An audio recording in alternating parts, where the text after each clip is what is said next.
ಎಲ್ಲರೂ ಕೂಡ ನಮಸ್ಕಾರ. ನಾನು ಒಂದು ವಿದ್ಯಮಾನದ ಬಗ್ಗೆ ತಮ್ಮ ಜೊತೆ ಹಂಚ್ಕೊಳ್ಳೋಕ್ಕೋಸ್ಕರ ತಮ್ಮ ಮುಂದೆ ಬಂದಿದ್ದೀನಿ.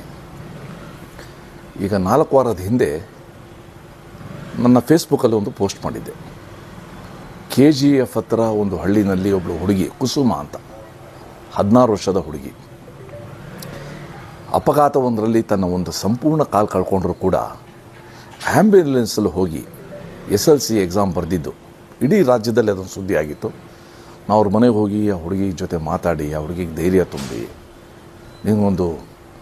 ನಿನ್ನ ಕಾಲ ಮೇಲೆ ನಿಂತ್ಕೊಳ್ಳೋಂಗೆ ಒಂದು ಕಾಲಿನ ಅಂದರೆ ಕೃತಕ ಕಾಲು ಆರ್ಟಿಫಿಷಿಯಲ್ ಲೆಗ್ ಅದ್ರ ವ್ಯವಸ್ಥೆ ಮಾಡ್ತೀನಿ ಅಂತ ಧೈರ್ಯ ತುಂಬಿ ಬಂದಿದ್ದೆ ನಾನು. ಪಾಪ ಅವರಪ್ಪ ಸಣ್ಣ ಕೃಷಿಕ. ಆ ಹುಡುಗಿದು ಕಾಲ್ದು ಇದಾದಾಗ ಆಕ್ಸಿಡೆಂಟ್ ಆದಾಗ ಆಸ್ಪತ್ರೆಗೆ ಸುಮಾರು 50 ಲಕ್ಷದಷ್ಟು ಹಣನ ಅವನು ಖರ್ಚು ಮಾಡಿಬಿಟ್ಟಿದ್ದ. ತನ್ನ ಮಗುಗಳೇ ಇರೋದು ಮಗಳು ಚೆನ್ನಾಗಿ ಸಾಕಬೇಕು ಅಂತ. ಈಗ ನಿನ್ನೆ ನನ್ನ ಜೊತೆ ಇದ್ದ ನನ್ನ ಸ್ನೇಹಿತ ಗೌತಮ್ ಅವರಿಗೆ ಒಂದು ಮೆಸೇಜ್ ಬಂತು. ಆ ಹುಡುಗಿಗೆ ಮತ್ತೆ ಏನೋ ಸೀರಿಯಸ್ ಆಗಿದೆ, ಮತ್ತು ಅದೇ ಆಸ್ಪತ್ರೆಗೆ ತೊಗೊಂಬಂದಿದ್ದಾರೆ, ಅವರಪ್ಪ ಕಂಗಾಲಾಗಿದ್ದಾರೆ ಅಂತ. ಇವತ್ತು ನಾನು ಆಸ್ಪತ್ರೆಗೆ ಹೋಗಿದ್ದೆ, ಆಸ್ಟರ್ ಆಸ್ಪತ್ರೆಗೆ, ವೈಟ್ಫೀಲ್ಡಲ್ಲಿ ಹೋಗಿ ನೋಡಿದಾಗ ಗೊತ್ತಾಯಿತು ಆ ಹುಡುಗಿಗೆ 4 ದಿವಸದ ಹಿಂದೆ ಫೀವರ್ ಬಂತು ಅಂತ, ಜ್ವರ ಬಂತು ಅಂತ. ಜೊತೆಗೆ ಅಲ್ಲಿ KGF ಆಸ್ಪತ್ರೆ, ಕೋಲಾರ ಆಸ್ಪತ್ರೆ ಎಲ್ಲೂ ಕೂಡ ಟ್ರೀಟ್ಮೆಂಟ್ ಕೊಡೋದಕ್ಕೆ ಹಿಂಜರಿದಾಗ, ಯಾಕಂದರೆ ಒಂದು ಕಾಲು ಕಳ್ಕೊಂಡಿತ್ತು. ಅದು ಮತ್ತೆ ಇದೇ ಆಸ್ಪತ್ರೆಗೆ ಸೇರಿಸಿದ್ದಾರೆ. ಆಸ್ಪತ್ರೆಯಲ್ಲಿ ಇವು ಕೇಳ್ಕೊಂಡಿರ್ತಾರೆ ನಮ್ಮ ಹತ್ರ ಹಣ ಇಲ್ಲ ಅಂತ. ಇಲ್ಲೆಲ್ಲ ಸಣ್ಣದು ಟೆಸ್ಟ್ ಮಾಡಬೇಕು, ಅದು ಮಾಡಬೇಕು, ಆ ವಾರ್ಡು ICU ಅಂತೆಲ್ಲ ಸೇರಿಸಿ ಟ್ರೀಟ್ಮೆಂಟ್ ಕೊಟ್ಟಿದ್ದಾರೆ. ನಿನ್ನೆಗೆ ಆ ಹುಡುಗಿ ತಂದೆಗೆ ಶಂಕರಪ್ಪ ಅಂತ ಸಣ್ಣ ಕೃಷಿಕ, ಅವ್ರಿಗೆ 5.5 ಲಕ್ಷ ರೂಪಾಯಿ ರನ್ನಿಂಗ್ ಬಿಲ್ ಅಂತ ಕೊಟ್ಟಿದ್ದಾರೆ. ಅಂದರೆ ಫೈನಲ್ ಬಿಲ್ ಅಲ್ಲ, ಅದು ರನ್ನಿಂಗ್ ಬಿಲ್, ಅದು ಮುಂದುವರಿಯುತ್ತೆ. 5.5 ಲಕ್ಷ. ಅವ್ನು ಗಾಬರಿ ಆಗ್ಬಿಟ್ಟಿದೆ, ಎಲ್ಲಿಂದ ತರ್ತಾನೆ? ಮತ್ತು ನನ್ನ ಸ್ನೇಹಿತರ ಹತ್ರ ಹೇಳಿದ್ರಂಥವ್ರು, ಶಂಕರಪ್ಪ ಸರ್ ನನಗೆ ಒಂದೇ ಮಾರ್ಗ ಇರೋದು, ನಾನೇ ಆಸ್ಪತ್ರೆಗೆ ಹೇಳಿದ್ದೀನಿ, ನನ್ನ ಮೂತ್ರಪಿಂಡವ, ನನ್ನ ಕಿಡ್ನಿನ ಬೇಕಾದ್ರೆ ತೊಗೊಳ್ಳಿ, ನನ್ನ ಮಗಳಿಗೆ ನನ್ನ ದುಡ್ಡು ಕೊಡೋಕ್ಕೆ ದುಡ್ಡಿಲ್ಲ ಅಂತ. ಅದು ಕೇಳಿ ನಂಗೆ ಭಾಳ ಕಸಿವಿಸಿ ಆಯಿತು. ಇವತ್ತು ಮಧ್ಯಾಹ್ನ ನಾನು ಆಸ್ಪತ್ರೆಗೆ ಹೋಗಿದ್ದೆ, ಹುಡುಗಿ ಜೊತೆ ಮಾತಾಡಿದೆ, ತಂದೆ ಜೊತೆ ಮಾತಾಡಿದೆ, ತಾಯಿ ಜೊತೆ ಮಾತಾಡಿದೆ, ಮತ್ತು ಆಸ್ಪತ್ರೆ ಮ್ಯಾನೇಜ್ಮೆಂಟ್ ಜೊತೆ ಮಾತಾಡಿದೆ. ನೋಡ್ರಿ, ಇವ್ರ ಕೈಲಿ ಏನೂ ಇಲ್ಲ, ಈಗ ನೀವು ಡಿಸ್ಚಾರ್ಜ್ ಮಾಡಿದ್ರೆ ನಾನು ಸಂಪೂರ್ಣ ಉಚಿತವಾಗಿ ಬೇರೆ ಆಸ್ಪತ್ರೆ ಚಿಕಿತ್ಸೆ ಕೊಡೋಕ್ಕೆ ವ್ಯವಸ್ಥೆ ಮಾಡ್ತೀನಿ ಅಂದ್ಬಿಟ್ಟು ನನ್ನ ಸ್ನೇಹಿತರ ಜೊತೆ ಮಾತಾಡಿದೆ. ಅದಕ್ಕೆ ವ್ಯವಸ್ಥೆ ಮಾಡಿದ್ದೆ ನಾನು.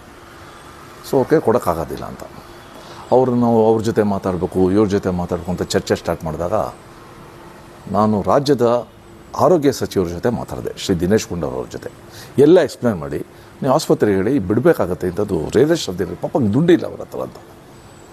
ಆಮೇಲೆ ರಾಜ್ಯದ ಆರೋಗ್ಯ ಆಯುಕ್ತರು, ಹೆಲ್ತ್ ಕಮಿಷನರ್ ಜೊತೆ ನಾನು ಮಾತಾಡಿದೆ. ಅದೇ ರೀತಿ ನಾನು ಬೆಂಗಳೂರು ಕೇಂದ್ರ ಸಂಸದರು, Bengaluru central parliamentary constituency MP ಆದ ನಮ್ಮ PC ಮೋಹನ್ ಅವ್ರ ಜೊತೆನೂ ಕೂಡ ನಾನು ಮಾತಾಡಿದ್ದೀನಿ. ಆ PC ಮೋಹನ್ ಅವರು ಕೂಡ ಡೀಟೇಲ್ಸ್ ಕಳಿಸಿದ್ದಾರೆ. ಎಲ್ಲರೂ ಡೀಟೇಲ್ಸ್ ಕಳಿಸಿದ್ರು, ನಾವು ಮಾತಾಡ್ತೀವಿ ಅಂದರು. ಇರಲಿ ಒಂದು ಚಾನ್ಸ್ ಅಂದ್ಬಿಟ್ಟು ನಾನು ಮುಖ್ಯಮಂತ್ರಿಗಳ ಮಾಧ್ಯಮ ಸಲಹೆಗಾರ ಶ್ರೀ KV ಪ್ರಭಾಕರ್ ಅವ್ರ ಜೊತೆ ಮಾತಾಡಿದೆ.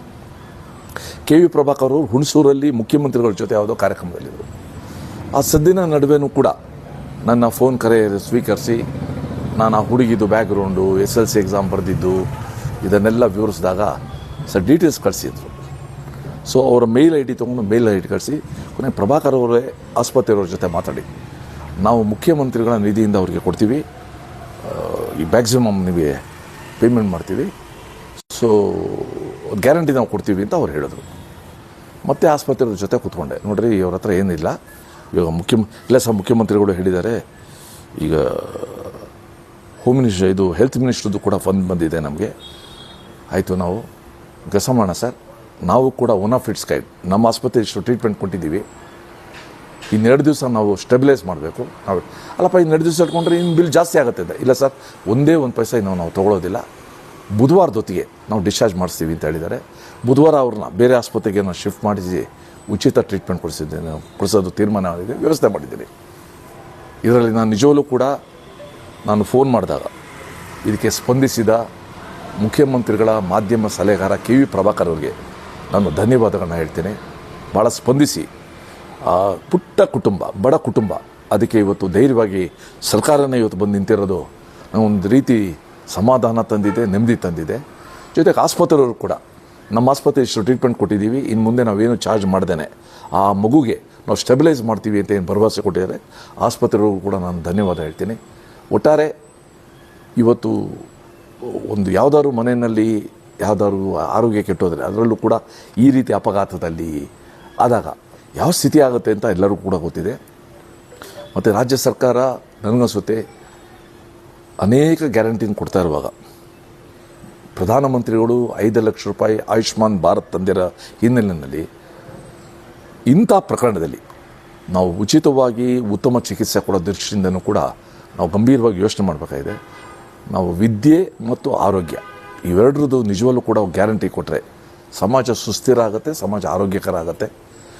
ಮತ್ತೊಮ್ಮೆ ನಾನು ಶ್ರೀ ಪ್ರಭಾಕರ್ ಅವ್ರಿಗೆ, ಹೆಲ್ತ್ ಮಿನಿಸ್ಟ್ರಿಗೆ, ಆಸ್ಪತ್ರೆಯವರಿಗೆ ಎಲ್ಲರೂ ಕೂಡ ನಾನು ಧನ್ಯವಾದ ಹೇಳ್ತೀನಿ.